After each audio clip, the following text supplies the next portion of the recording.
let God speak to us continuously through His word.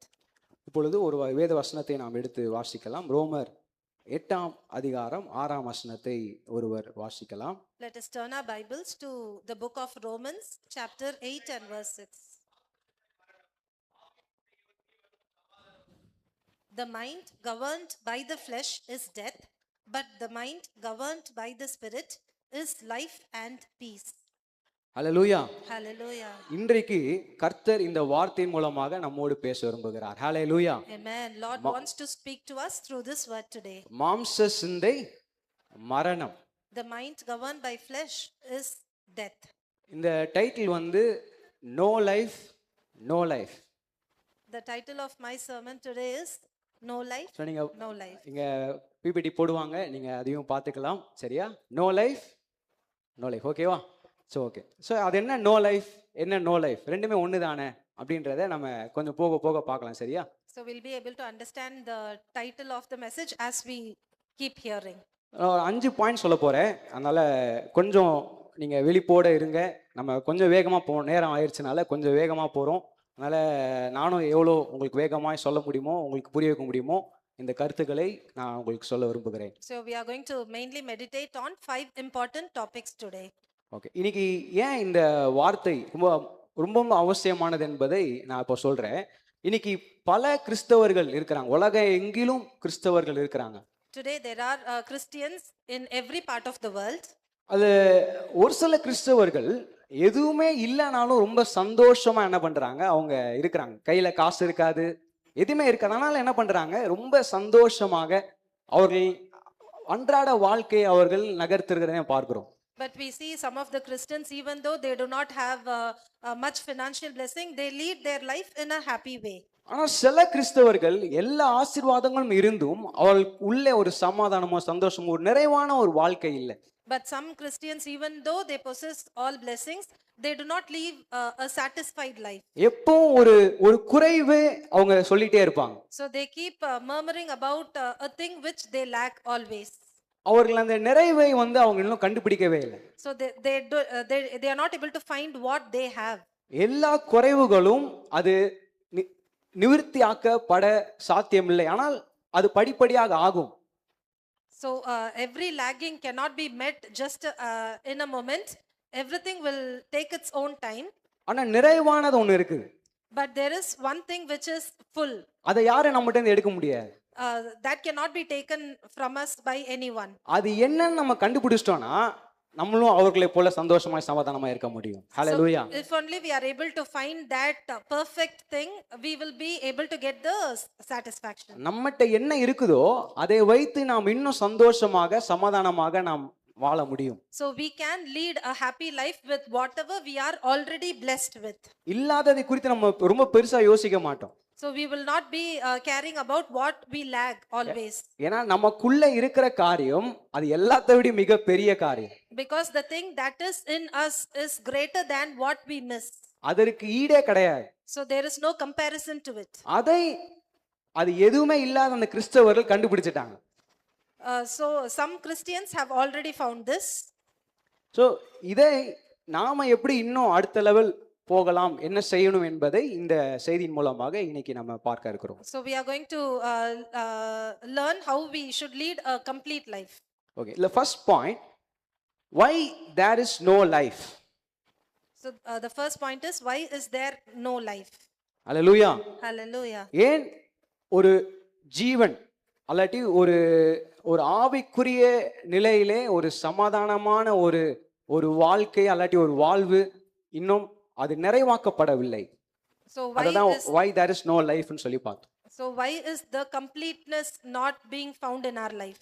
Okay. இதற்கு நம்ம first வாசிச்ச அந்த வசனத்தையும் அதுக்கு அடுத்த 7ஆம் வசனத்தையும் சேர்த்து வாசிக்க போறோம். ரோமர் 8ஆம் அதிகாரம் 6ஆம் வசனம் 7ஆம் வசனம் சேர்த்து நாம் வாசிக்கலாம். ஒருவர் சத்தமாய் வாசிக்கும்படி நான் கேட்கிறேன்.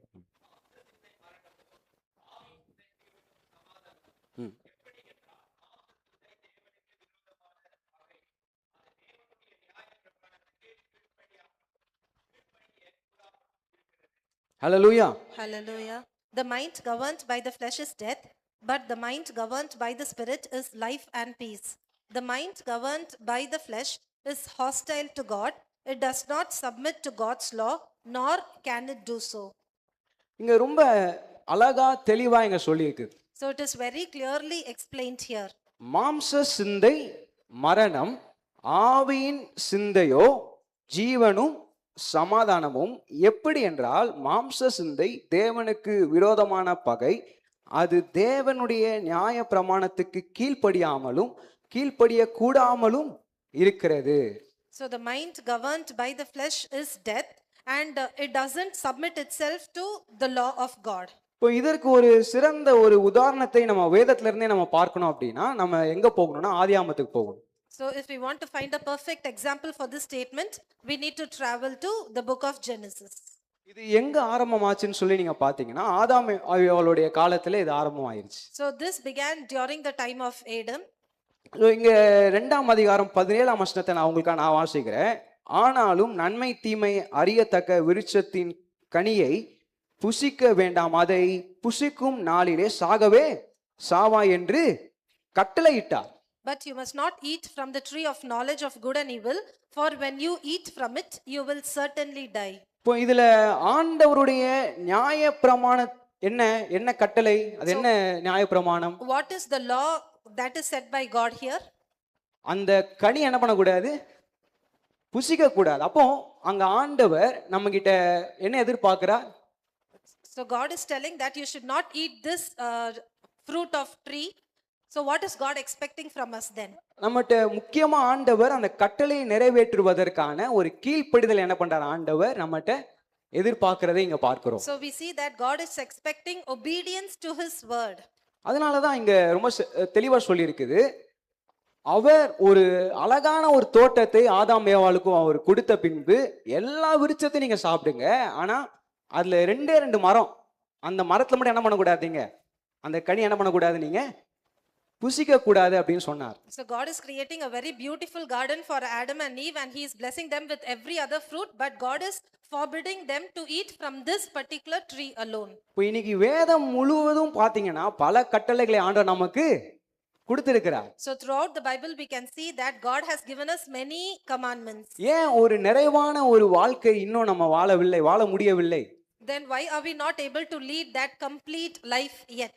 ஏன் ஒரு சமாதானமான ஒரு வாழ்க்கை இல்ல? Why are we not able to lead a peaceful life? ஏன்னா ஆவியின் சிந்தை அது ஜீவனா இருக்குது, மாம்சத்தின் சிந்தை அது மரணம். Because the mind of flesh is death, but the mind of spirit is life. இப்போ ஆதாமில் என்ன பண்ணாங்க, என்ன பெரிய தப்பு பண்ணாங்கன்னு சொல்லி பாத்தீங்கன்னா, ஆண்டவர் எதை செய்யக்கூடாதுன்னு சொன்னாரோ என்ன பண்ணாங்க, அதை அவர்கள் செய்தார்கள். So Adam and Eve, they selected what God asked them not to do. இது எங்க ஆரம்பமாகுது? So where is this beginning? ஒரு கட்டளை இருக்கிறது, ஆனா இப்போ மாம்சத்துல என்ன பண்றாங்க, இப்போ அவங்க யோசிக்கிறாங்க. So there is a commandment, but now they are thinking in their flesh. கீழ்ப்படியாமைக்கு முன்னாடியே இந்த ஒரு பாவம் அது ஸ்டார்ட் ஆயிருச்சு. So even before they could disobey, this sin is committing. இதுதான் ஒரு விதையாய் உள்ள விதைக்கப்பட்டு அது அப்படியே வேராகி அது சின்ன செடியாகி அப்புறம் அப்படியே பெரிய மரமாகி உள்ள அது விதைத்து ஒரு பெரிய ஒரு தேவையில்லாத ஒரு மரமாயிருச்சு. So this seed which is planted in the life of Adam and Eve, that is growing and it is becoming a big tree of disobedience. இப்போ இது இன்னும் அவங்களுக்கு ஒரு ஆசையும் ஒரு ஆர்வத்தையும் அது தூண்டுகிறது, இதை செய்யணும் அப்படின்னு சொல்லி. Now it is giving birth to a desire that I should do this. இப்ப ஆண்டவர் சொல் கேட்டு அவர்கள் ஆவியில நடக்கிறவர்களா இருந்திருப்பாங்கன்னு சொன்னா அது நிச்சயம் என்ன பண்ணிருக்க மாட்டாங்க, அந்த சர்ப்பத்தின் சத்தத்தை கேட்க மாட்டாங்க. பிசாசின் மூலமாய் சர்ப்பத்தை அவன் பயன்படுத்தி பேசின வார்த்தை கீழ்ப்படிய மாட்டாங்க. So if only they had heard what the spirit is speaking, they would have definitely not disobeyed, and they would have not obeyed the word of this serpent. ஆனா படைத்த ஆண்டவர் மேலே அவங்க நம்பிக்கை இழந்து போனார்கள். But they are not having their trust in the Lord who created them. இப்ப நம்பிக்கை யார் மேல மாறுது? So on whom are they focusing their faith? இவங்களை நம்பி ஒரு பெரிய தோட்டத்தையே கொடுத்துட்டு போனார். So God is entrusting a bigger garden to them. ஆனா இப்போ அவங்க நம்பிக்கை எங்க ஷிஃப்ட் ஆயிருச்சு இப்போ? But where is the hope shifted now? அந்த சர்ப்பத்தின் மூலமாய் செயல்படுகிற பிசாசின் சத்தத்திற்கு அவங்களுடைய நம்பிக்கை ஷிஃப்ட் ஆயிருச்சு. So they are shifting their attention to the voice of the Satan. So என்னைக்கு அதை சாப்பிட்டாங்களோ அன்னைக்கு அவங்களுடைய கண்கள் திறக்கப்படுகிறது. The day they ate, their eyes opened. அப்போ அந்த மரணம் என்பது அது பிசிக்கல் டெத் அல்ல. And And the death which is denoted here is not just the physical அது death. வந்து spiritual death, So it is the spiritual death. ஆவிக்குரிய சாவுன்னு சொல்லலாம். So they have died spiritually. அப்போ இந்த பிசிக்கல் டெத்தோட கொடூரமானது எதுன்னு பாத்தீங்கன்னா இந்த ஆவிக்குரிய மந்தமான நிலையில செத்து போன ஒரு நிலைமையை நம்ம பார்க்க முடியும். So we see that this death in the spiritual life is much more dangerous than the physical death that could happen. ஏன்னா நீங்க என்ன செய்தாலும் அதுல உங்களுக்கு நிறைவே இருக்காது. Because whatever they are going to do after this, they would not get the fulfillment. ஏன்னா இப்போ முழுவதும் நம்ம ஒரு மாம்சத்துக்குள்ளாக்கப்பட்டிருக்கிறோம். Because they are upon the flesh now. இப்போ நமக்குள்ள செயல்படுகிற அனைத்துமே அந்த மாம்ச சிந்தை தான். And whatever is operating within them is out of the mind of flesh. அது மரணத்துக்கு ஏதுவான சிந்தை. And that leads to sin and death. ஆண்டவர் நமக்கு ஏற்படுத்தி கொடுத்த பாதை என்ன? ஜீவ மார்க்கத்திற்கான பாதை. But the way that God has destined for us is the way of life. ஆனா இப்போ நம்ம என்ன செய்றோம்? இந்த ஆவின் சிந்தையை தவிர்த்து மாம்சத்தின் சிந்தைக்கு நம்ம ஒப்பு கொடுத்து இந்த மரணத்தின் பாதையை நம்ம என்ன பண்றோம்? இப்ப தேர்ந்தெடுத்திருக்கிறோம். But these people are neglecting the mind of spirit and they are choosing the mind of flesh. அதனால தான் அங்க ஜீவன் இல்லை. Hence only we see that there is no life Though there. there is no life. அதான் என் title, no life no life.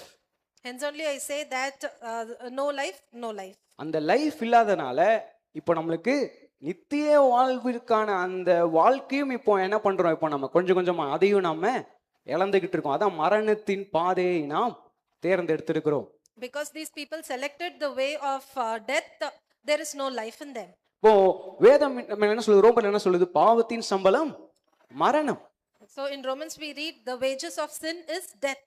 அதற்கு மாற்று வழியே கிடையாது. So there is no excuse for that. அப்போ இவர்கள் அதை செய்ததினாலே இப்போ ஆண்டவரோட அவங்க நெருங்க முடியவில்லை. ஆண்டவர் அடுத்த நாளைக்கு வந்து ஆதாமே எங்க இருக்கிறேன்னு கேட்டாரு. ஆனா இவங்க தான் என்ன பண்ணியிருந்தாங்க? இப்போ ஒளிந்து கொண்டிருக்கிறாங்க. But because they committed to the thought of flesh, they are not able to walk with God, and when God is coming to have communion with them, they are hiding themselves. அப்போ ஆண்டவர் கேட்கிறாரு, உனக்கு யார் இதெல்லாம் சொன்னதுன்னு சொல்லி கேட்கிறார். So God is asking them, who told you all these things? அப்ப நீங்க அதை தொடர்ந்து வாசித்தீங்கன்னா ஒரு கம்ப்ளீட்டா ஒரு டார்க்னஸ் நீங்க அங்க பார்க்க முடியும். So when we read continuously, we'll be able to see a darkness covering. ஒரு இருள் அவர்களை மூடிக்கொண்டதை பார்க்க முடிகிறது. So we could see that they are covered under darkness. இப்போ ஆண்டவர் இது இன்னொரு பகுதியிலையும் இதை வந்து நமக்காக அவர் வந்து எழுதி வைத்திருக்கிறார். So there is another part where God has written a similar concept. வெளிப்படுத்தினல் 3ஆம் அதிகாரத்துல 1ஆம் வசனத்தை நான் உங்களுக்காக வாசிக்கிறேன். சர்தை சபையின் தூதனுக்கு நீ எழுத வேண்டியது என்னவெனில், தேவனுடைய 7 ஆவிகளையும் 7 நட்சத்திரங்களையும் உடையவர் சொல்லுகிறதாவது, உன் கிரியைகளை அறிந்திருக்கிறேன். நீ உயிருள்ளவன் என்று பெயர் கொண்டிருந்தும் செத்தவனா இருக்கிற. In Revelation 3 and verse 1 we read this, I know your deeds, you have a reputation of being alive, but you are dead. இங்க எல்லாருமே இப்ப உயிருள்ளவர்களா தான் உட்கார்ந்துரும், அப்படிதானே? So all of us are alive here. Do you agree with me? ஆனா ஆண்டவர் என்ன சொல்றாரு? But what is God telling? என்ன சொல்றாரு? செத்தவனா இருக்கிற. But you are dead. God உன் is கிரியைகளை அறிந்திருக்கிறேன். I know your deeds. நீ எவ்வளவு கிரியைகளை செய்தாலும், ஆனா இப்ப யாருதான் இவங்க? செத்தவனாய் தான் இருக்கிறாங்க. So even though you are able to do something, you are dead yet. நம்ம பல கிரியைகளை செய்யலாம். So we might do many deeds. அப்ப அந்த கிரியையில என்னெல்லாம் இருக்குது? சர்ச்சுக்கு வர்றது, பைபிள் வாசிக்கிறது, பிரேயர் பண்றது, ஊழியம் செய்கிறது, அது எல்லாமே கிரியை தான். So the deeds denote us coming to church, reading the Bible, doing ministry for God. அப்புறம் ஏழைகளுக்கு செய்கிற காரியங்கள் எல்லாமே அது கிரியைக்குள்ள வரும். We do helping ministry for the poor. All those are the deeds that are denoted here. ஆனா இவங்க ஆண்டவர் என்ன சொல்றாரு? நீ செத்தவனா இருக்கிற. But God is telling, even though you are doing all these deeds, you are dead. ஏன்? உள்ளுக்குள்ள இருந்த அந்த அபிஷேகம், அந்த அனல், அது வந்து இல்லாம போய்விட்டு. Because you have lost the anointing in you. நீங்க தொடர்ந்து இந்த அதிகாரத்தை நீங்க வாசித்தீங்கன்னா ஆண்டவர் நிறைய காரியங்களை சொல்லி இருக்கிறார். So when we read this chapter continuously, we will be able to see Holy Spirit is telling many things. அப்போ 5ஆம் வசனத்துல பாத்தீங்கன்னா இன்னொரு விஷயத்தை இங்க நம்ம இந்த அதிகாரத்துல பார்க்க முடியும். In verse 5 we could see another thing. ஜெயம் கொள்ளுகிறவனாலே அவனுக்கு வெண்மஸ்திரம் தரிக்கப்படும், ஜீவ புஸ்தகத்திலிருந்து அவனுடைய நாமத்தை நான் கிறுக்கி போடாமல் என் பிதா முன்பாக அவருடைய தூதர் முன்பாகவும் அவன் நாமத்தை அறிக்கையிடுவேன். The one who is victorious will, like them, be dressed in white. I will never blot out the name of that person from the book of life, but will acknowledge that name before my Father and his angels. இப்ப இது ஏன் இங்க சொல்றாரு அப்படின்னா, இந்த அதிகாரத்துல நீங்க பார்க்கலாம், அந்த சர்தை சபையிலயும் கொஞ்சம் பேர் இருக்கிறாங்க. அந்த தீயோட அனலோட என்ன பண்றாங்க, அவர்கள் இருக்கிறதை இங்க ஆண்டவர் குறிப்பிட்டிருக்கிறார். So we see that God is addressing this to the people who are living in the city of Sardis, but among that itself we see that there are certain people who are still living under the Spirit of God. அதான் நான் ஆரம்பத்திலே சொன்னேன், சில கிறிஸ்தவர்கள் இருக்கிறாங்க, அவர்கள் வந்து மிகுந்த சந்தோஷத்தோடு சமாதானத்தோடு இருக்கிறாங்க. ஆனா நிறைய பேர் வந்து அந்த சமாதானமும் சந்தோஷமும் இல்லாம முகம் வாடி போய் இருக்கிறதை நான் உங்களுக்கு உணர்த்தினேன். Hence only I said in the starting of the sermon that there are two types of Christians. Some, even though they have everything, they are not leading a satisfied life. But the other group, even though they do not have everything that they want, they are leading a complete and satisfied life. அதான் ஆண்டவர் நமக்கு தெளிவாக எல்லாத்தையும் விளக்கி இருக்கிறார், தெளிவாக விளக்கி இருக்கிறார். God is explaining everything to us very clearly. இது நம்ம ரொம்ப ரொம்ப முக்கியமானது. So this is very important to us. ரட்சிக்கப்பட்டிருந்தாலும் நமக்குள்ளே அந்த ஜீவன் இல்லை, ஜீவன் செயல்படவில்லை என்றால் நம்மளுடைய பெயர்கள் ஜீவ புஸ்தகத்திலிருந்து கிறுக்கி போடப்படும். Even though we call us as saved people, if we are not acting according to the Spirit, Holy Spirit is telling that our names will be blotted out from the book of life. இன்னைக்கு நிறைய கிறிஸ்தவர்கள் கிறிஸ்தவ மதத்துக்குள்ள இருக்கிறாங்க, ஆனா கிறிஸ்துவுக்குள்ள இல்ல. Many Christians are living under the religion of Christianity, but they are not living under Christ. ஆண்டவருக்கு மதம் தேவை அல்ல. So religion is not important for God. ஆண்டவர் அவரை நமக்குள்ளே வைத்திருக்கிறோமா என்பதை எதிர்பார்க்கிறார். So God is concerned whether Christ is living within us. அவருக்கு உகந்த ஒரு வாசனை உள்ள ஒரு வாழ்க்கையை நாம் வாழ்கிறோமா என்பதை ஆண்டவர் நம்மட்ட எதிர்பார்க்கிறார். So God is just expecting whether we are leading a life which is pleasing to God. அதனால ரொம்ப கடைசி நாட்கள்ல இருக்கிறோம். We are in the last minute. ஆண்டவர் வருகை மிக சமீபம். So the coming of Jesus is very soon. சீக்கிரமா வர போறார். God is going to come very soon. அதுல எந்த சந்தேகமும் மாற்று கருத்தோ கிடையாது. So we don't have any misconcept in this. அவர் வரும் பொழுது நமக்குள்ளே ஜீவன் இல்லை என்றால் நாம் கைவிடப்படுவோம். So when he comes and if we do not have this life, we will be left. ஒரு கிறிஸ்தவருக்குள்ளே அந்த ஜீவன் இல்லைன்னா அடுத்தடுத்து என்னென்ன காரியங்கள்லாம் நடக்கும் என்பதை இப்ப நம்ம பார்க்கலாம். So if there is no life in a Christian, we are going to meditate what will happen in his life. நம்ம வேதாகம அடிப்படையில தான் பார்த்துட்டே இருக்கிறோம். So we are meditating everything on a biblical basis. இத மீறி நம்ம வெளியே போகவே இல்லை, அப்படிதானே? இது வரைக்கும் we are not speaking anything apart from Bible, right? ஏன் கூட வரீங்களா எல்லாரும்? Are you டிராவல் பண்றீங்களா? with me? புரியுதா? இது வரைக்கும் சொன்ன எல்லாம் புரியுதா? Amen. அப்போ நீங்க ஃபர்ஸ்ட் செக் பண்ண வேண்டியது நமக்குள்ளே அந்த ஆண்டவருடைய ஜீவன், அந்த லைஃப், காட் given லைஃப் இருக்குதா என்பதை நாம் பார்க்க வேண்டும், அனலைஸ் பண்ணணும். So we need to keep checking whether we have the spirit of life living within us. அடுத்து இந்த ஜீவன் இல்லாததுனால என்ன பிரச்சனை இருக்குன்றதை இப்ப நம்ம பார்க்கிறேன். So let us see what will be the consequences if we do not have this spirit. So இங்க செகண்ட் பாயிண்ட் என்ன? why there is no fruit? why there is no fruit? ஏன் கனிகள் இல்லை? Why are there no fruits? இப்போ ஒரு மரத்தை எடுத்துக்குப்போம், அந்த மரத்துல ஒரு ஜீவன் இல்லை, அல்லாட்டி அந்த மரத்திற்கு தேவையான சத்துள்ள ஆகாரங்கள் அதற்கு இல்லை, அல்லாட்டி உள்ள அதற்கு தேவையான விட்டமின்ஸ்லாம் இல்லை அப்படின்னு சொன்னா அந்த மரம் வந்து என்ன பண்ணாது? அது கனிகள் அது தராது. When we see a tree and if it doesn't bear any fruit, it means that it doesn't get the required nourishment. நீங்க எவ்வளவு தண்ணி ஊத்தினாலும் அந்த மரம் வந்து வேஸ்ட் தான். So how much ever you water them, even though if it doesn't have the required nourishment, it is not going to produce fruits. அப்போ நீங்க எவ்வளவு சர்ச்சுக்கு வந்தாலும் உங்க பேர் கிறிஸ்டியனா இருந்தாலும் அப்போ அதுல ஒரு பிரயோஜனமும் இல்லை. The same way, even if we come to church regularly, if we are not nourished in the right way, then we are not also going to produce fruit. இப்போ ஏன் அங்க வந்து கனி இல்லைன்னு சொல்லி நம்ம இப்போ நான் ஒரு வசனத்தை உங்களுக்கு சொல்ல விரும்புறேன். ரோமர் 7 அதிகாரத்திலே 15 இருந்து 20 வரைக்கும் நீங்க நோட் பண்ணிக்கோங்க. Romans chapter 7 verses 15 to 20. Take a அதுல note நீங்க of it. ரொம்ப டீட்டெயிலா நீங்க வாசிக்கலாம். ஆனா இப்ப நேரத்தை கருதி இந்த 19 and 20 வேர்ஸை மட்டும் நான் வாசிக்கிறேன் உங்களுக்காக. So let me read verses 19 and 20 for you now. ஆதலால் நான் விரும்புகிற நன்மையை செய்யாமல் விரும்பாத தீமையே செய்கிறேன். அந்தபடி நான் விரும்பாததை நான் செய்தால் நான் அல்ல, எனக்குள்ளே வாசமாய் இருக்கிற பாவமே அப்படி செய்கிறது. For I do not do the good I want to do, but the evil I do not want to do. This I keep on doing. Now, if I do what I do not want to do, it is no longer I who do it, but it is the sin living in me that does it. அப்போ இந்த பாவம் எப்படி உள்ளே வந்தது? So, how did this sin enter then? நீங்க சொல்லலாம், நான் பாவம் செய்யலையே, நான் பொய் சொல்லலையே, நான் வந்து யாரையும் அடிக்கல, கொலை செய்யல, அல்லது திட்டலன்னு சொல்லலாம். ஆனா உள்ள பாவம் இருக்குது. So, you might tell that I am not beating anyone, I am not killing anyone, but still the sin is living within us. ஏன்னா ஆதாம் எப்போ அது ஆரம்பிச்சது? So when did this began originally? அந்த கட்டளை சொன்ன பொழுது கொஞ்ச நாளைக்கு அவங்க அதை வெயிட் பண்ணாங்க, ஆனா ப்ரொலாங் பண்ண முடியல. அந்த சிந்தையில ஒரு சிந்தை ஏற்பட்டது பாத்தீங்களா? எப்படியாவது அந்த பக்கமே போயிடக்கூடாது. என்ன கேட்டா ஏன் அந்த பக்கம் போகணும்? அதான் எத்தனை இடம் இருக்கு, எவ்வளவு பெரிய தோட்டத்தை கொடுத்த, எத்தனை கிலோமீட்டர் உள்ள தோட்டம், ஆனா ஏன் அவங்க அங்க போகணும்? அங்கதான் போகாதான்னு சொல்லிட்டாரு, சாப்பிடக்கூடாதுன்னு சொல்லிட்டாரு, அப்புறம் திருப்பி அங்க போய் நோண்டிட்டு இருக்கிறாங்க. அங்க போயிருக்கே வேண்டாமே. So the problem began with our ancestors Adam and Eve. Actually, according to my version, they should have not traveled to the place where this fruit told by God was, because there was a plenty of area that God provided them. They would have wandered in that place. உள்ளுக்குள்ள ஏற்பட்ட அந்த மாம்சத்தின் சிந்தை தான் அது காரணம். So this mind which was operating in them was the reason for the sin.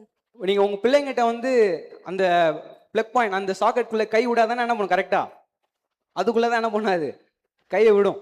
So if we ask our children not to touch the socket, they will be tempted to touch it then. இப்போ நாமும் சில வேளைகளிலே ஆவிக்குரிய குழந்தைகளா இருக்கிறோம். So we are also infants in our spiritual life at times. இதுதான் பவுல் என்ன சொல்றாரு, இன்னும் நீங்க பால் ஊட்டிகளாவே இருக்கிறீங்களே அப்படின்றாரு Pavul. So Paul is telling in a place you are still feeding with the milk food. எப்போ நீங்க வளர போறீங்கன்னு கேக்குறாரு. So he is asking, when are you going to grow?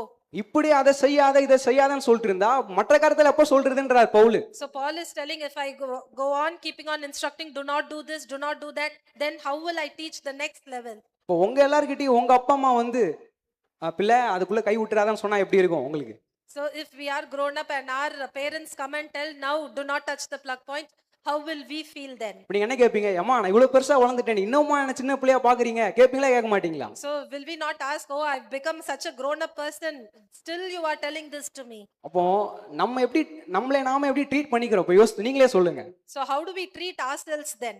நம்ம இன்னும் அந்த லெவல்ல இருக்கிறோம். So we are still in the same level. அப்ப ஆண்டவர் நம்ம என்ன சொல்லுவாரு? அதுதான் சொல்லுவாரு. So what will God tell to us? அப்போ எப்போ நம்ம வளர போறோம், எப்போ நம்ம இன்னும் வேதத்துக்குள்ள பார்க்க வேண்டிய விஷயங்கள், அறிய வேண்டிய விஷயங்கள் நிறைய இருக்குது. So there are things that we need to know, there are things that we need to understand. நம்ம சிந்தையிலே ஒரு மாற்றம் ஏற்பட வேண்டும். So there should be a change that is happening in our minds. ஏன்னா மாம்சத்தின் சிந்தை அது மரணம், பாவத்தின் சம்பளம் மரணம். அப்போ இந்த ஒரு எண்ணம் நமக்குள்ள இருக்கிற வரைக்கும் நமக்குள்ள கனி இருக்காது, கனி தர முடியாது. So if we are till we have this concept of flesh working within us, we will not be able to bear fruits. நீங்க என்னதான் நான் செய்யக்கூடாதுன்னு நினைச்சாலும் நாம பாவத்துக்குள்ள இருக்கும் போது அதை கண்டிப்பா செய்யதான் போறோம். அது So even though we think that I should not do such things, till we are under the law of sin, we will be tempted to do it. இதற்காக தான் ஆண்டவர் அவர் ஜீவனை நமக்கு தந்தார். For this reason only God gave his life for us. இதற்கு தான் நாம் ஆவியிலே சிந்தனை உள்ளவர்களாக நாம் செயல்பட வேண்டும். Hence only it is important that we need to operate in the mind of the spirit. அப்ப ஆவியின் சிந்தை என்பதை நம்ம நிறைய உதாரணங்களை வைத்து நாம் பார்க்க முடியும். So we will be able to see with many illustrations what the thought of the spirit is. சுருக்கமா ஈஸியா உங்களுக்கு புரிய வைக்கணும்னா, நான் எனக்கு பிடித்ததை நான் செய்யவேன், அதை மட்டும் தான் செய்வேன்றது அது ஒரு டைப் ஆஃப் நம்ம மாம்சத்துல செயல்படுகிற காரியம். So if we say that I will do whatever my flesh desires, then it means that we are still under the concept of the body. இப்போ இந்த ஒரு சிந்தை இருக்கும் பொழுது ஆண்டவர் சொன்னாலுமே என்ன பண்ண மாட்டோம், நம்ம அதற்கு நம்ம செவி கொடுக்க மாட்டோம். So if we have this thought operating within us, even if God asks us to do a particular thing, we will not commit ourselves to do it. ஆண்டவர் அதை செய்யாதன்னு சொன்னாலும் நம்ம என்னதான் பண்ண போறோம்? ஆதாம் ஏவாள் மாதிரி அதை தான் நம்ம So செய்ய even போறோம். if God asks us not to do a particular thing, we will also do like how Adam and Eve did. இப்போ இப்படி ஒரு கனி இல்லாத மரத்தை எத்தனை பேர் பார்த்திருக்கீங்க? So how many of யாரா you have seen பார்த்திருக்கீங்களா? a tree which doesn't bear any fruit? ஒண்ணுக்கும் லாய்க்கு இல்லாத மரம் So have you seen a tree which doesn't give any fruit? நிறைய இருக்குன்னு சொல்றீங்களா? ஓகே, ஆண்டவரும் பைபிள்ல பார்த்திருக்கிறார். So God has also seen such a tree. எங்க நம்ம ஆண்டவர் நமக்கு சொல்லியிருக்கிறார். மத்தேயு 21ஆம் அதிகாரம் 18ல இருந்து 20 அந்த ஃபிக் ட்ரீ அத்தி மரம். We read about a fig tree which Jesus saw in Matthew chapter 21. இந்த ரெஃபரன்ஸை நீங்க நோட் பண்ணிக்கோங்க. Please take a note of it. வீட்ல போய் நீங்க பொறுமையா வாசிக்கலாம். You might read after you go home. அவங்க ஒரு ஊழியத்தை முடித்து இன்னொரு இடத்துக்கு போகிற வழியில இந்த மரத்தை பார்க்கறாங்க. So Jesus he is finishing a ministry in a particular place, and as he keeps traveling he sees this particular tree. இப்போ அவருக்கு ஒரு தேவை இருக்கு. So he has a need now. பசி. So he is hunger. சரி, மரம் இருக்குதே, அங்க பழம் இருக்கான்னு பாப்போம்னு சொல்லி என்ன பண்றாரு? பழத்தை தேடுறாரு. So Jesus is seeing this tree, and then he begins to search for a fruit there. எப்போ இருக்கோ இல்லையோ இவருக்கு ஒரு தேவை, மற்றவருக்கு ஒரு தேவை இருக்கும் பொழுது நம்ம நிச்சயமா என்ன பண்ணுவோம்? இப்போ யாருமே இல்லைன்னா நம்ம என்ன பண்ண நினைப்போம்? So now Jesus is having this particular need and he is searching for a fruit. ஆனா இந்த நேரத்துல இப்ப அந்த மரத்துல என்ன இல்ல? கனி கிடையாது. But at that time the tree doesn't bear any fruit. இப்ப என் பாயிண்ட் என்ன அப்படின்னா, அது கனி கொடுக்கிற காலமோ கனி இல்லாத காலமோ அதை பத்தி நான் இப்ப சொல்ல வரல உங்களுக்கு. So I'm not here to discuss whether that is the time where this fig tree will yielded fruit or not.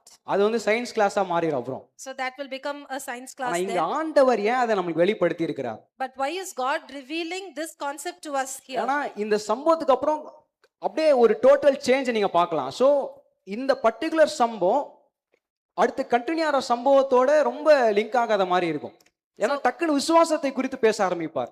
So we see God giving much importance to this tree because after this he begins to speak about faith. இப்போ என்னுடைய பாயிண்ட்ங்க, என்னோட assumption என்ன? அப்போ இதுல ஒரு பாடத்தை ஆண்டவர் நமக்கு வைத்திருக்கிறார். So I believe that God has a lesson for us in this. என்ன பாடம்? எப்பொழுது நாம் கனி கொடுக்கிறவர்களா இருக்கணும். So we should be bearing fruit always. இங்க சொல்லலாம் அது கனி கொடுக்கிற காலம் இல்ல, அப்புறம் எப்படி நீங்க பழத்தை எதிர்பார்க்கலாம் நீங்க சொல்லலாம். So you might ask, this is not the season for me to bear fruit, how can you expect? அது மரம்.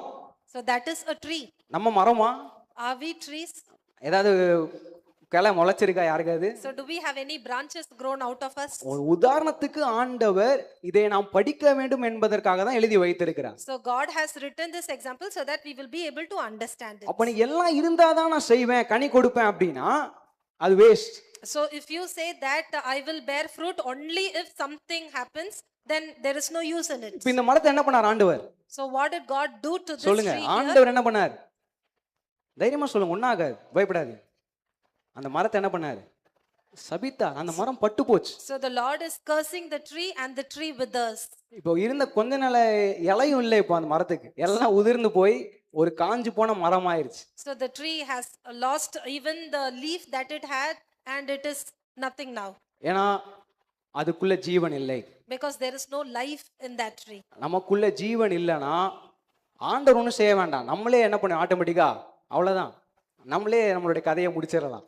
So if we do not have the life within us, it is not necessary that the God will curse us, but our life will just wither within ourselves. ஆண்டவர் அவர் பிள்ளைகளை சபிக்கல மாட்டார். So God will never சபிச்சதே curse கிடையாது. his people, he will never curse his ஆனா children. நமக்கு நாம என்ன பண்ணிக்கிறோம்? இப்போ குழி தோண்டிக்கிறோம்.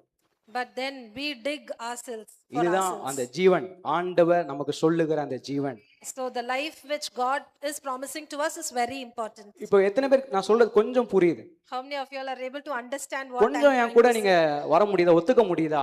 So are you இல்ல able to எனக்கு agree ஏத்துக்கவே with me? முடியல, இது ரொம்ப முரண்பாடா இருக்குதுன்னு சொல்றீங்களா? Or do you say that I'm not able to agree your points? Correct தானே? ஒரு கண்டினியூஷன் பாத்தீங்களா? என்ன அழகா ஆண்டவர் நம்மளுக்கு சொல்றாரு பாருங்க. So God is teaching to us everything in a very perfect way. So no life, அதுக்கு அடுத்து நோ ஃப்ரூட். அந்த லைஃப் இல்லாததுனால இப்போ இங்க கனி இல்லை. ஏன் கனி இல்லை?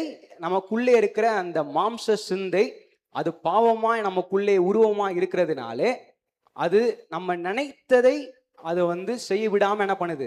தடுக்க. நான் செய்யக்கூடாதுன்னு நினைக்கிறேன், ஆனா என்ன பண்ணுது, என்ன அது செய்ய வைக்கிறது. என்னால அப்போ கனி தரவே முடியாது. அப்போ நம்ம ஜென்ம வாழ்வை முழுவதும் இப்படிதான் இருப்போம். ஒரு கனி இல்லாதவர்களை போல தான் நாம் இருப்போம். So if we do not have this life within us, then we become fruitless because the sin is operating. இதனால தான் பல கிறிஸ்தவர்கள் பெரிய அளவுல இருந்தாலும் அவர்களால் இன்னும் என்ன பண்ண முடியவில்லை, கனி தர முடியவில்லை. Because of this only many Christians are not able to give fruits for the Lord. ஆனா ஆண்டவர் நம்மகிட்ட எதிர்பார்க்கிறது ஒரு கனி தரக்கூடிய ஒரு வாழ்க்கையை எதிர்பார்க்கிறார். But God is expecting each one of us to bear fruits at the right time. அவர் ஒரு சாதாரண ஒரு கிறிஸ்தவரை அவர் தேடவில்லை. So God is not seeking for an ordinary Christian. மற்றவர்களை குறித்த எண்ணம் கொண்டவர்களை, அவர்களுக்கு கனி தரக்கூடிய ஒரு வாழ்க்கை நம்ம வாழ்க்கை மாறுமான்னு அவர் காத்துட்டே இருக்கிறார். So God is expecting whether my life will become useful to others, whether will I bear fruits in the life of ஏன்னா others. ஆண்டவர் தேவையோடு பசியோடு இருந்தபோது அந்த மரத்துல கனி இல்லை. Because when God was hungry, he was not able to find a fruit in that tree. இன்னைக்கு நம்மை சுற்றிலும் அநேகர் பசியோட இருக்கிறாங்க. So there are many who are in hunger around us. எப்போ அவர்களுடைய அந்த பசிக்கு ஒரு ஆகாரத்தை நம்ம தரப்போறோம், ஒரு கனியை தரப்போறோம், அவங்கள மனதார அவங்கள நம்ம சந்தோஷமா மாற்ற போகிறோம். When are we going to give our fruit to those people who are hungry around us? ஏதோ ஒரு நிலையில ஜபத்தின் மூலமா எப்படியோ ஏதோ ஒரு பாயிண்ட் ஆஃப் வியூல நம்ம எப்படி நம்ம கனி தரக்கூடியவர்களாம் என்னாலதான் அப்படின்னு சொல்ல முடியும். அந்த ஒரு நிலையை எப்போ நம்ம ஆண்டவருக்காக நம்ம செய்ய போகிறோம். So we can bear fruit in whatever way we can, whether it might be a financial support or whatever help we could do. இததான் ஆண்டவர் நம்ம கிட்ட எதிர்பார்த்து கொண்டு இருக்கிறார். So God is expecting this from us. இப்ப அடுத்து how can we become fruitful? எப்படி நாம் கனி தரக்கூடியவர்களாய் நாம் மாற முடியும், வாழ முடியும் என்பதை இப்போ பார்க்கலாம். So we are going to see how we can be fruitful. First என்ன சொன்னேன்? What did I tell first? No life. Second, no fruit. இப்போ how can we become fruitful? ஓகேவா? எப்படி கனி தரக்கூடியவர்களாய் நாம் மாற முடியும் என்பதை நாம் பார்க்கலாம். ரோமர் 12ஆம் அதிகாரம் எடுத்துக்கோங்க. அதுல 1ஆம் 2ஆம் வசனத்தை நான் உங்களுக்காக வாசிக்கிறேன். Romans chapter 12 verses 1 and 2. அப்படி இருக்க சகோதரரே, நீங்கள் உங்கள் சரீரங்களை பரிசுத்தமும் தேவனுக்கு பிரியமான ஜீவ பலியாக ஒப்பு கொடுக்க வேண்டும் என்று தேவனுடைய இரக்கங்களை முன்னிட்டு உங்களை வேண்டிக் கொள்கிறேன். இதுவே நீங்கள் செய்யத்தக்க புத்தி உள்ள ஆராதனை. Therefore I urge you, brothers and sisters, in view of God's mercy, to offer your bodies as a living sacrifice, holy and pleasing to God. This is your true and proper worship. அடுத்து 2ஆம் வசனம், நீங்கள் இந்த பிரபஞ்சத்திற்கு ஒத்த வேஷம் தெரியாமல் தேவனுடைய நன்மையும் பிரியமும் பரிபூர்ணமான சித்தம் இன்னதென்று பகுத்தறியத்தக்கதாக உங்கள் மனம் புதிதாகிறதுனாலே மறுரூபம். Do not conform to the pattern of this world, but be transformed by the renewing of your mind. Then you will be able to test and approve what God's will is, his good, pleasing and perfect will. அப்போ இங்க நம்ம என்ன தெரிந்துக்கிறோம்? அவருடைய சித்தம் இன்னதென்று பகுத்தறியத்தக்கதாக உங்கள் மனம் புதிதாகிறதுனாலே மறுரூபம் மாகுங்கள். So we will be transformed by the renewing of your mind. இப்போ இங்க ஒரு 2 காரியத்தை இங்க நம்ம இந்த வசனத்துல இருந்து நம்ம ஷார்ட்டா சொல்ல முடியும். So we could tell 2 important points from this verses. Submit and surrender. We need to submit and we need to surrender. எத்தனை பேர் விசுவாசிக்கிறீங்க? Amen. இதை நாம் செய்யும் பொழுது நிச்சயமாக நம்ம ஒரு கனி தரக்கூடிய ஒரு வாழ்க்கையை நாம் நிச்சயமா வாழ முடியும். So when we submit and when we surrender our lives to God, definitely we can lead a fruitful life. ஏன்னா இதற்கு ஒரு சிறந்த உதாரணமா நம்ம யாரை சொல்ல முடியும் அப்படின்னா நம்ம இயேசு கிறிஸ்துவை சொல்லலாம். So we can tell Jesus Christ as the perfect example for this. அதனால பலர் அந்த கனிகளை நாம் பெற்று இன்னைக்கு நம்ம ஒரு மரமாய் வைத்திருக்கிறார். இப்போ அவர் என்ன எதிர்பார்க்கிறார் நம்ம கிட்ட? அவருடைய விதைக்கப்பட்ட நாம் ஒரு மரமாயிட்டோம், ஆனா இன்னும் கனி வரலையேன்னு சொல்லி என்ன பண்றார்? அவர் காத்துக்கிட்டு இருக்கார். So we can see that Jesus gave many beautiful fruits and we are the seeds of his ministry and he is expecting that we will bear fruits also. ஆண்டவர் எப்படி சப்மிட் பண்ணாரு? So how did God submit himself? எப்படி ஆண்டவர் surrender பண்ணாரு? How did God surrender himself? அந்த ஒலிவ மலையில எல்லாருக்குமே தெரியும்ல அந்த ஜெபம், அவர் செய்த ஜெபம். We know the prayer Jesus did in the Mount of Olives. இந்த பாத்திரம் என்னோட நீங்க கூடுமானால் அது நீங்கட்டும், ஆனா உம்முடைய சித்தமே அது நிறைவேறணும் ஆண்டவரே அப்படின்னு சொல்லி என்ன பண்ணார்? அவருடைய ஆண்டவருடைய சித்தத்துக்கு தன்னை ஒப்பு கொடுத்தார். So he committed himself to the will of the Lord, praying that, Lord, if it is your will, let this vessel be taken from me, else I surrender myself to it. அன்னைக்கு அவர் தன்னை ஒப்பு கொடுக்கவில்லை என்றால் இன்னைக்கு நம்ம இருந்திருக்கவே முடியாது. So if only he had not surrendered himself that day, how will our situation be today? இவ்வளவு கனிகள், உலகத்துல இவ்வளவு கனிகளை அவர் பெற்றிருக்க முடியாது. So God would have not be able to earn so much fruits that we see in this world today. கோதுமை மணியானது நிலத்தில் விழுந்து சாகாயானில் அது செத்ததை சாகவே இல்லைன்னா என்ன பண்ணாது? அது பலன் தராது அப்படின்னு சொல்லி நம்ம வேதத்துல வசனம் பார்க்கிறோம். So if the seed does not bury and does not die itself in the ground, it will not be able to bear any fruit. So அப்போ இல்ல சப்மிட் அண்ட் சரண்டர் பண்ணும்போது it becomes a sacrifice. So when we submit and when we surrender, it becomes a sacrifice. Without sacrifice there is no redemption. Hallelujah. அது ஒரு கனியாய் மாறாது. Amen. எதை விசுவாசிக்கிறீங்க?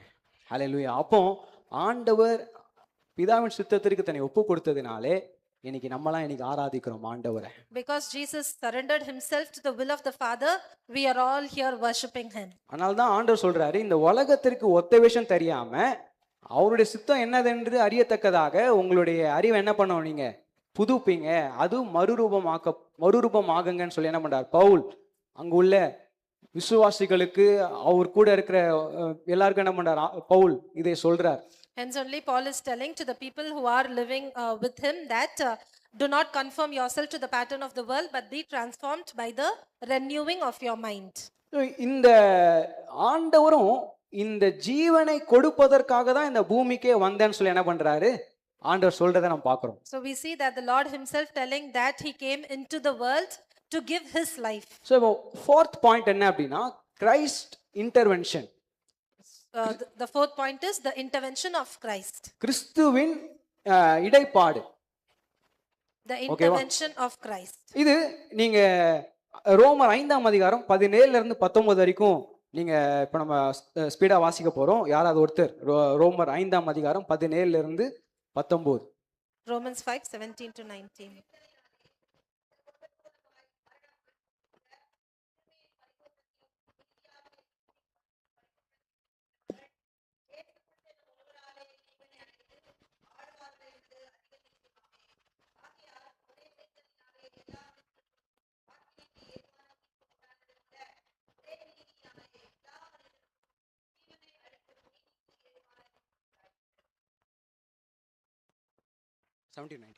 For if by the trespass of one man death reigned through that one man, how much more will those who receive God's abundant provision of grace and of the gift of righteousness reign in life through the one man Jesus Christ.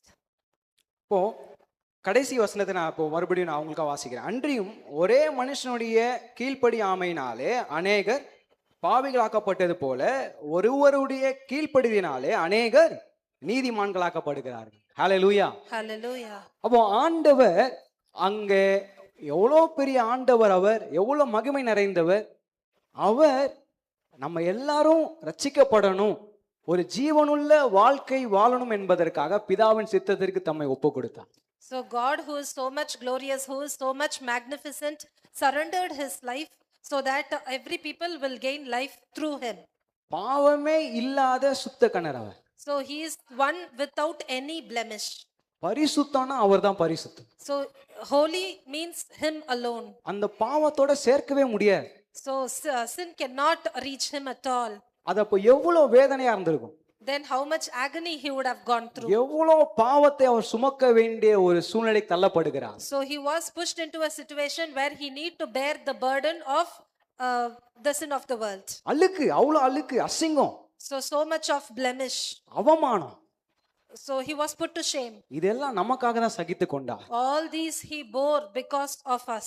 அவருடைய கீழ்ப்படுதினாலே இன்னைக்கு நாம் நீதிமானாய் மாற்றப்பட்டோம். Because of his obedience we are blessed now. விலையேற பெற்ற ரத்தம் நமக்காக சிந்தப்பட்டிருக்கிறது. So that precious blood was shed for us. எப்பேற்பட்ட பாவிகளையும் நீதிமானாய் மாற்றக்கூடிய வல்லமை படைத்த ரத்தம். So that blood could turn any wicked person into a righteous one. இன்னைக்கு ஆண்டவர் பார்வையில் நாம் பாவிகள் அல்ல. So we are not sinners in the sight of God. நீதிமான்களாக்கப்பட்டிருக்கிறோம். We are made righteous. ஆனா கனி தரோமா? But are we bearing fruits? நம்ம வாழ்க்கையில கனி இருக்குதா? Are there fruits in our life? அந்த அத்தி மரத்தை போல கனி இல்லாதவர்களாய் நாம் இருக்கிறோமே, அதான் ஆண்டவர் ரொம்ப வேதனைப்படுறார். So are we like that fig tree, so that God is agonizing seeing us? தேவையுள்ள மக்களுக்கு நம்ம என்ன செய்ய போறோம்? So what are we going to do to the needy? என்னத்தை தர போறோம்? What are we going to give them? இன்னும் நம்மளுடைய தேவைகளை நாம் சொல்ல போறோமா? Are we going to speak about our needs alone? இன்னும் ஏன்ட்ட இந்த தேவையை நீங்க சந்திச்சா நான் போய் சந்திக்கிறேன், அவங்கள பார்த்து பேசுறேன்னு சொல்லுவோமா? So are we going to keep telling that if you meet my needs, I will meet needs of others? ஆண்டவர் நம்மளை நினைச்சார் அன்னைக்கு. So God thought of us. என் பிள்ளை கஷ்டப்படுவானே, My daughter, she will suffer. இந்த அழுக்கு மூட்டையை அவனால சுமக்க முடியாது. So she will not be able to carry all this burden on herself. இந்த இருட்டுல அவனால வாழ முடியாது. She cannot live in this darkness. அவனுக்கு இந்த ஜீவ மார்க்கத்தின் பாதையை நான் கொடுக்கணுமே. I need to give him and her the way of life. அந்த ஒரே நோக்கத்துக்காக தான் அவர் வந்தார். For this one reason alone God came. அவர் ஜீவனை கொடுத்தார். And God gave his life. அதுதான் கிரைஸ்ட் இன்டர்வென்ஷன், கிறிஸ்துவின் இடைப்பாடு. This is the intervention that Christ gave. இங்க யோவான் 10ஆம் அதிகாரத்துல 10ஆம் வசனத்தை ஒருத்தர் சீக்கிரமா எடுத்து வாசிங்க. யோவான் 10ஆம் அதிகாரம் 10ஆம் வசனம்.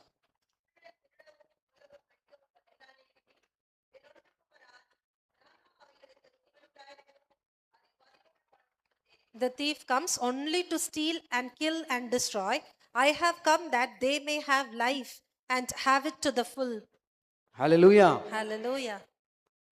திருடன் திருடவும் கொல்லவும் அழிக்கவுமே வரானே அன்றி வேறொன்றுக்கும் வரான். யார சொல்லுது? So who is that here? பிசாஸ் திருடன் திருடவும். சரியா? The thief, ஏதேன் தோட்டத்துல அவன் திருடிட்டான். நம்மகிட்ட இருந்த ஜீவன் என்ன பண்ணிட்டான்? அவன் திருடிட்டான், கொள்ளை அடிச்சுட்டு போயிட்டான். So he has stole the life that was in the Garden of Eden. ஆனா ஆண்டவர் என்ன சொல்றார்? நானும் அவைகளுக்கு ஜீவன் உண்டாயிருக்கவும் அது பரிபூர்ணம் படவும் வந்தேன்னு சொல்றேன். But I have come that they will have life and they will have it to the fullness. இப்ப நமக்குள்ள ஜீவன் இருக்குது.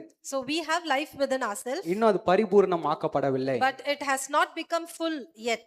அதுதான் முதிர்ச்சி அடைந்த நிலையை நான் சொல்றேன். So I call that as the level of maturity. அதுதான் ஆண்டவர் நம்மகிட்ட எதிர்பார்க்கிற காரியம். So God is expecting this from us. அதுதான் அந்த பரிபூர்ணம் ஆக்கப்பட்ட அந்த நிலை. So this is what we reach the level of fullness. ஆண்டவர் ஒவ்வொரு பிள்ளைகள்கிட்ட இதை எதிர்பார்க்கிறார். So God is expecting this from each of his child. நாம் பரிபூர்ணமாக்கப்பட்டிருக்கிறோமா?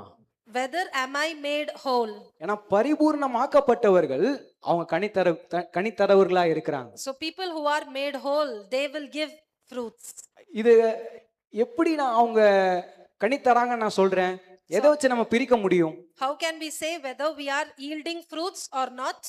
ஏன்னா இப்போ இந்த டிஃபரன்ஸ் தெரிஞ்சாதான் நம்ம என்ன பண்ண முடியும்? அடுத்து இப்போ நம்ம அந்த லெவல் வளர முடியும். So if we know the difference only, we will be able to attain the fruitfulness. இப்போ இந்த பரிபூர்ணமாக்கப்பட்டவர்கள் இவங்க அவங்களுக்காக வாழாம அவங்க தேவையை முன்னிறுத்தாம மற்றவர்கள் தான் அவங்க எப்பொழுதும் முன்னாடி இருப்பாங்க. So people who are made whole, they will not always focus on what their need is, but they will focus on the needs of others.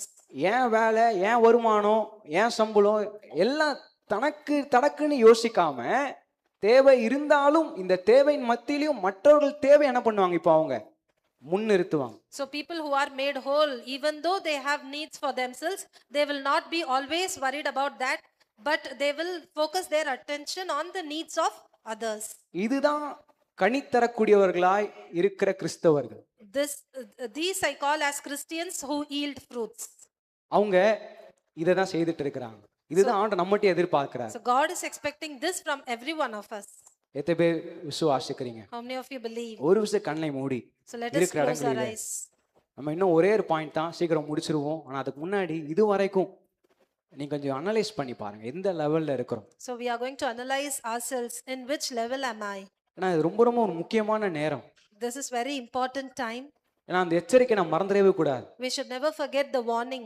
Sardis சபைக்கு ஆண்டவர் சொன்ன அந்த எச்சரிப்பை நாம் ஒருபோதும் மறந்துடவே கூடாது. The warning which God gave to the church of Sardis, we should never forget it. நம்ம நிதானித்து அறிவோம். So we need to analyze ourselves. ஹalleluya. ஆண்டவர் அநேகரோடு இடைப்பட்டு கொண்டிருக்கிறார். So God is intervening யோசிச்சு with பாருங்க. many. Let us think. ஏன் என்னால கனி தர முடியல ஆண்டவரே? Why am I not able to bear fruit?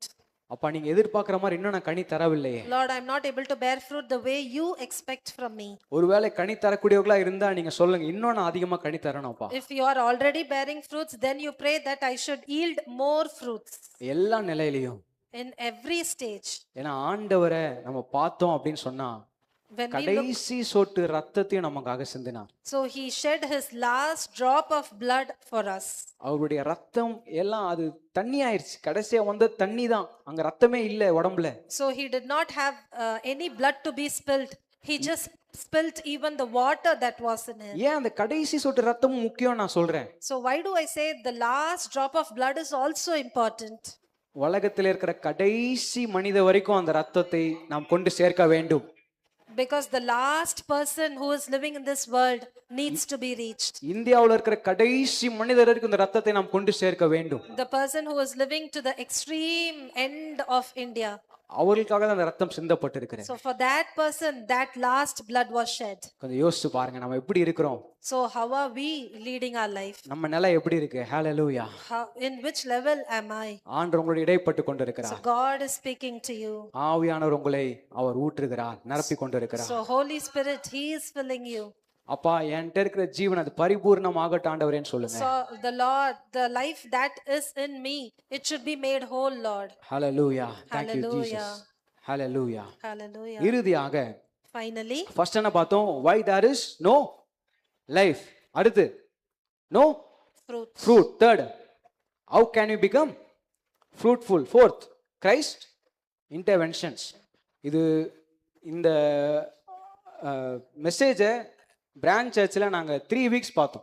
So we were meditating about this message in our branch church for continuously 3 weeks. ஏன்னா நாங்கள் நிறுத்த முடியல எங்களால். Because we were not able to come to a conclusion. சரி இங்கே நான் வந்து உங்களை ஏதோ டைம் தான் மீட் பண்ணுறேன், அதனால எல்லாத்தையும் சொல்லணுன்றக்காக இப்போ நான் எல்லாத்தையும் ஷார்ட் பண்ணி நான் வந்து இதை சொல்கிறேன்.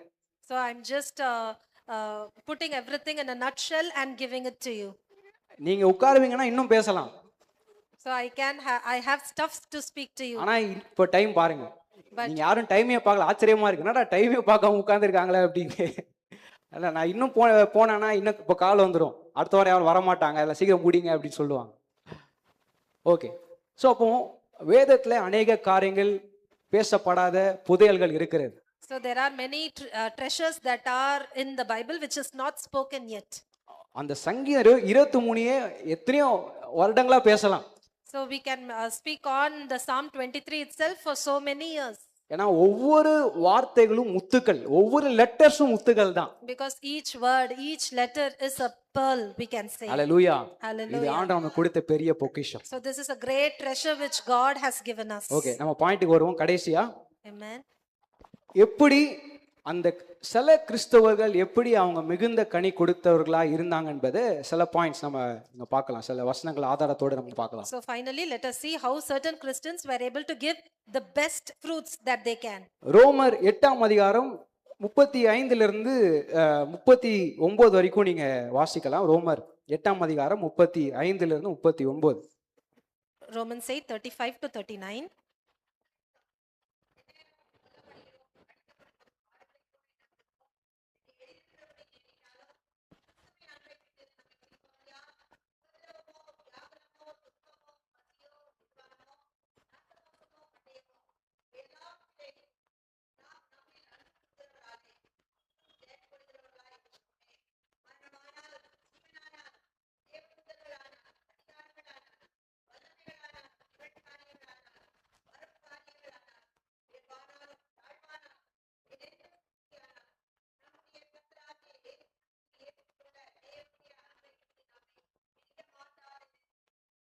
Hallelujah. Hallelujah. Who shall separate us from the love of Christ?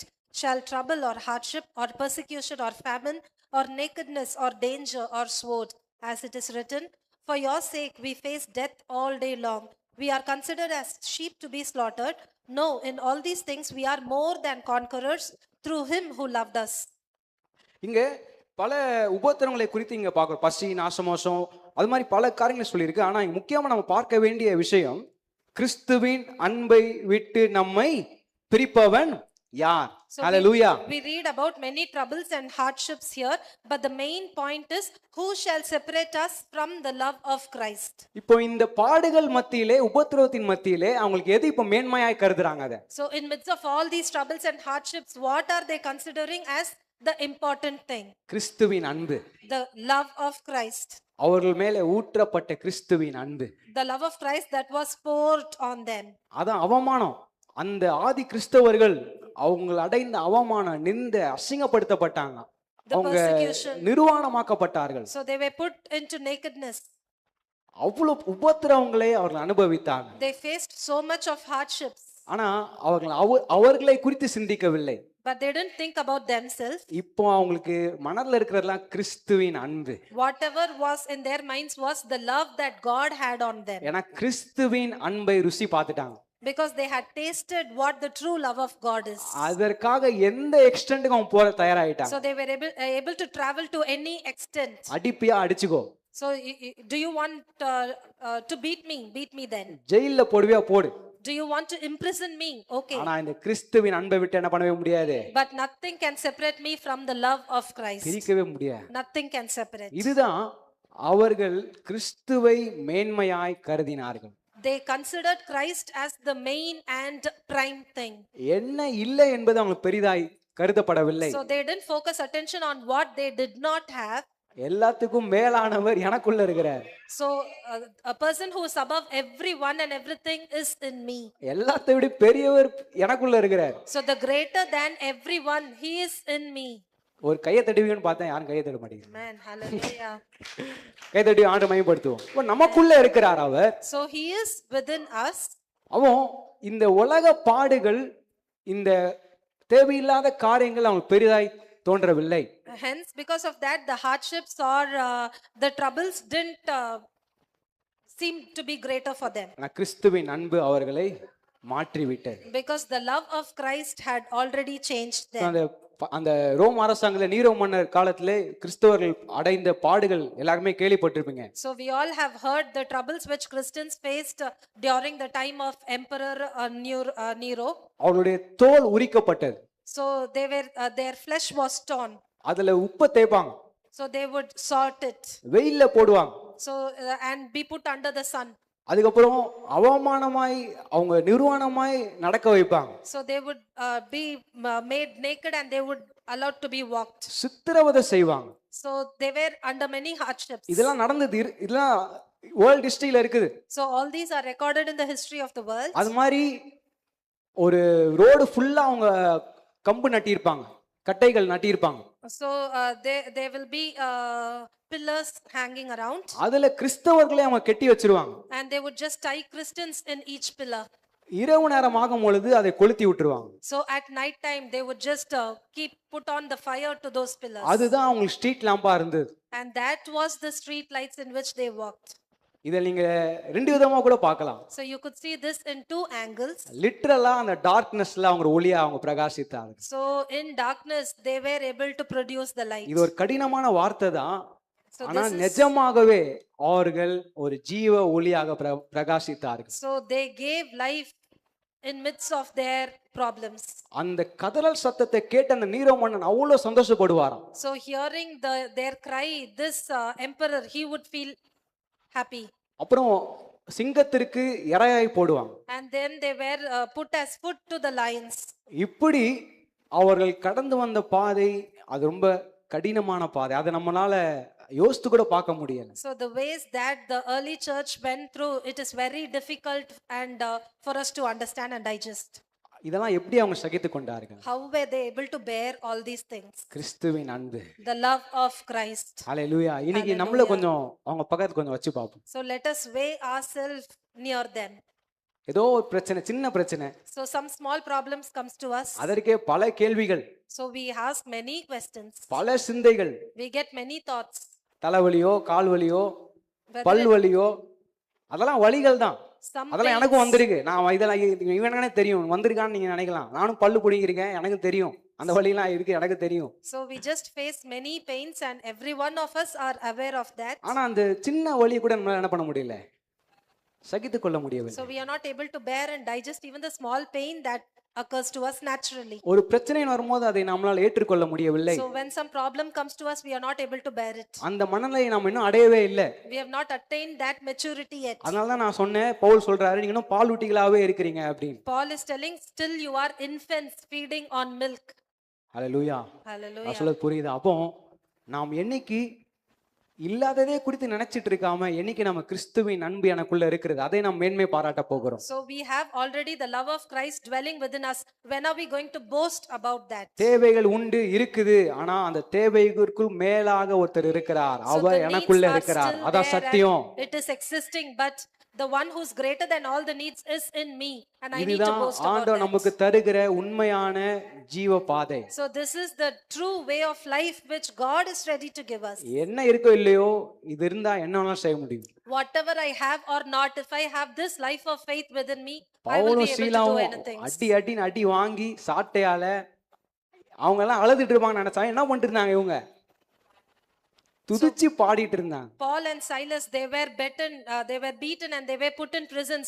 So these people thought that they will be crying, but what were they doing? They were singing praises to God. நமக்கு ஏதாவது பிரச்சனைனா நம்ம என்ன பண்ணுவோம்? துதிப்போமா, புலம்புவோமா? If some problem comes to us, what will we do? Will we be singing songs or will we lament? எப்படி இவங்களால துதிக்க முடிஞ்சது? How were these people able to praise God? தானியேல் சிங்க கேபில ஜாலியா போயிட்டு இருந்தார், டூர் போன மாதிரி போயிட்டு இருந்தார், ஜூக்கு போயிட்டு ட்ரிப் போன மாதிரி போயிட்டாரு. So Daniel was put in the den of lions, but he went as he was going to a picnic. Shadrach Meshach Abednego swimming பூல்ல போற மாதிரி தீக்குள்ள போயிட்டு வராங்க. So Shadrach, Meshach, Abednego, they were traveling in the fire like how we would travel in a swimming pool. இது எப்படி சாத்தியமானது? How is this possible? வைராக்கியம். So the zeal they had, கிறிஸ்துவின் அன்பை ருசி பார்த்திருக்கிறாங்க. they tasted the ஆண்டவர் true மேல love அன்பு. of God, the அந்த love அன்பு of தான். God. Hallelujah. That is the reason. இதைதான் நாம் முன்னிறுத்த வேண்டும். So we need to focus on the love of God first. So இன்னும் கொஞ்சம் இருக்குது, ஆனா இந்த 5 பாயிண்ட் நான் சொல்லிட்டேன். ஸோ நம்ம இந்த 5 பாயிண்ட்டை ஒரே கால் பண்ணுவோம். ஃபர்ஸ்ட் என்ன? why there is no life, no fruit. அப்புறம் how can we become fruitful. அப்புறம் Christ intervention. அப்புறம் how the old Christians were so went beyond சொல்லாம அந்த 5th பாயிண்ட் சொல்லலாம். எப்படி அவர்கள் எல்லை கடந்து போனாங்க. ஓகேவா? இதான் அந்த 5 பாயிண்ட். ஸோ இதை நாம் வாழ்க்கையிலே நாம் கடைபிடிக்கும் போது நிச்சயமாய் ஆண்டவர் பெரிய காரியங்களை செய்கிறார். So when we hallelujah. are able to handle all these 5 points in our daily life, God will do great things for us. நம்ம எழும்பி நிற்கலாம், So நம்ம let us all அர்ப்பணிப்போம். rise up in prayer and commit ourselves. நம்ம ஒப்பு கொடுக்கிற நேரம் இது, அர்ப்பணிக்கிற ஒரு நேரம். ஹல்லேலூயா. அந்த வெளிப்படுத்தினல்ல 3ஆம் அதிகாரத்துல கிறிஸ்து இதோ வாசல் படிகளின் கதவை தட்டுகிறேன். இன்னைக்கு கிறிஸ்து நிறைய இடத்துல வெளியே நிற்கிறார், கதவு தட்டிட்டு இருக்கிறார். அவர் உள்ள வர விருப்பப்படுகிறார். இன்னைக்கு அதுதான் நம்ம மத கிறிஸ்தவர்கள் சொல்றோம். கிறிஸ்துவ வெளியே வச்சுட்டாங்க, சிஸ்டம் உள்ள வச்சுட்டாங்க. இன்னைக்கு அதுதான் உல்டா வச்சு, கிறிஸ்து உள்ள இருக்கணும், சிஸ்டம் வெளியே இருக்கணும். இப்ப வெளியே போன கிறிஸ்துவ கதவு தட்டிட்டு இருக்கிறார். இதோ வாசல் படியில் கதவு தட்டுங்க. ஒரு சத்தத்தை கேட்டு கதவை திறந்தால் அவனோடு போஜனம் பண்ணுவேன், பிரவேசிப்பேன், அவனுக்கு வேண்டியதெல்லாம் செய்வேன். உலகத்தை படைச்ச கிறிஸ்து வீட்டுக்குள்ள வர இருக்கும் போது வேற என்ன தேவை நமக்கு? அதை நம்ம மறந்துட்டோமே, இல்லாததை குறித்து நினைச்சிட்டு இருக்கிறோம். ஆனா அவர் உள்ள வர விருப்பப்படுறார், கதவை தட்டிட்டு இருக்கிறார். இன்னைக்கு அவரை வெளியே நிக்க வச்சுட்டு நம்ம மத கிறிஸ்தவர்களா இருக்கிறோம். ஆனா ஆதியில இருந்த கிறிஸ்தவர்கள் கிறிஸ்துவ தான் முன் வச்சிருந்தாங்க, உள்ள வச்சிருந்தாங்க. அந்த அன்பு, அவர் மேல வைக்கப்பட்ட அன்பு. என்ன வேணாலும் பண்ணிக்கோ, என்ன வேணாலும் பண்ணிக்கோ, அதை பத்தி கவலை கிடையாது. ஆனா அவர் அன்பை விட்டு பிரிக்கவே முடியாது. அதுதான் அந்த வைராக்கியம், ஆண்டவர் மேல உள்ள அன்பு, வைராக்கியம், பாசம். இன்னைக்கு எத்தனை பேர் இவ்வளோ வைராக்கியமா இருக்கிறோம் கிறிஸ்துவுக்காக? காம்ப்ரமைஸ் பண்றோம், நியூட்ரலைஸ் பண்றோம். இன்னைக்கு அநேக காரியங்கள் நியூட்ரலைஸ் பண்ணிட்டு இருக்கிறோம். பரவாயில்ல, இதுதானே, காம்ப்ரமைஸ் பண்ணிக்கலாம், நோ இஷ்யூஸ். ஆனா நம்மளுடைய பெயர்கள் ஜீவ புஸ்தகத்துல கிறுக்கப்படுமே. அவர் காம்ப்ரமைஸ் பண்ண மாட்டார். இயேசு கிறிஸ்து காம்ப்ரமைஸ் பண்ண போறதே இல்லை.